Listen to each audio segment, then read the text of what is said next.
أعوذ بالله من الشيطان الرجيم.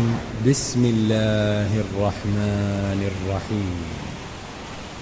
ولقد أرسلنا نوحا إلى قومه فلبث فيهم 1000 سنة إلا 50 عاما فأخذهم الطوفان وهم ظالمون فأنجيناه وأصحاب السفينة وجعلناها آية للعالمين.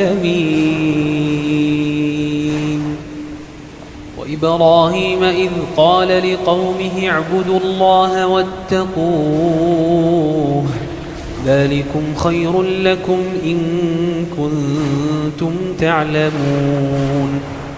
إنما تعبدون من دون الله أوثانا وتخلقون إفكا إن الذين تعبدون من دون الله لا يملكون لكم رزقا فابتغوا